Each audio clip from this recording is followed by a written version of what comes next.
প্রিয় স্নেহের ছাত্রছাত্রীরা, তোমরা যারা সিক্স সেমিস্টারে পরীক্ষা দিয়েছো, তোমাদের মনে প্রশ্ন যে স্যার আমাদের সিক্স সেমিস্টারের রেজাল্ট স্যার কবে প্রকাশিত হবে।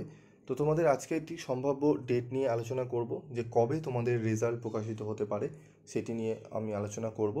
তো তোমাদের সিক্স সেমিস্টারে বিএ বিএসসি যারা পরীক্ষা দিয়েছিলে এবং বিকমদেরও যারা পরীক্ষা দিয়েছিলে, তো প্রথমে তোমাদের বিএ বিএসসি রেজাল্ট প্রকাশিত হবে।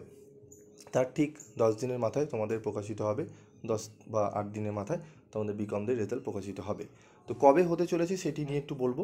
তোমাদের অগাস্ট মাসের থার্ড উইকে তোমাদের কিন্তু বিএ বিএসসি রেজাল্ট প্রকাশিত হতে পারে, এবং তোমাদের বিকমদের রেজাল্ট কিন্তু প্রকাশিত হতে পারে তোমাদের আগস্ট মাসের এন্ডে, একদম লাস্ট উইকে, মানে ধরো 28-29 তারিখে প্রকাশিত হতে পারে।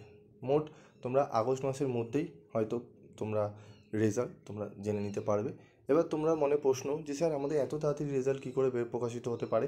তো দেখো, তোমাদের বাকি যে সেমিস্টারগুলো, যেরকম তোমরা ফোর্থ সেমিস্টার পরীক্ষা দিয়েছিলে, ফিফথ সেমিস্টার পরীক্ষা দিয়েছিলে, third semester, first semester, second semester, তাদের কিন্তু রেজাল্ট মিনিমাম প্রকাশিত হতে 2.5 মাস কিন্তু কাছাকাছি সময় লেগেছিলো, 2 থেকে 2.5 মাস। তবে সিক্স সেমিস্টারে যেহেতু তোমরা পোস্ট গ্র্যাজুয়েট, অনেকে হায়ার এডুকেশানে ভর্তি হয়, অ্যাডমিশনের ব্যাপার একটি থাকে, তাই তোমাদের কিন্তু রেজাল্ট সিক্স সেমিস্টারে খুব তাড়াতাড়ি প্রকাশিত হয়। প্রায় 2 মাসের মাথায় কিন্তু রেজাল্ট প্রকাশিত করে দেয় ইউনিভার্সিটি, ক্যালকাটা ইউনিভার্সিটি, বিগত 10 বছর ধরে যা দেখা যাচ্ছে। তো এবারে আশা করি সেরকমই করবেন ক্যালকাটা ইউনিভার্সিটি। তবে ক্যালকাটা ইউনিভার্সিটির রুলস রেগুলেশনের তো কোনো কিছু বলা যায় না সেইভাবে।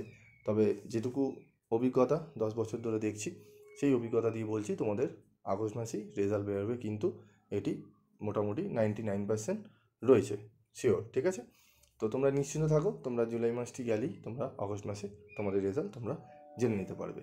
তো তোমাদের পরীক্ষা কেমন হয়েছে অবশ্যই তোমরা কমেন্ট করে জানাবে, এবং তোমাদের কাদের কাদের ভয় হচ্ছে যে রেজাল্ট আমাদের স্যার রেজাল্ট নিয়ে একটু ভয় হচ্ছে, তাহলে তোমরা অবশ্যই কমেন্ট করে জানাবে।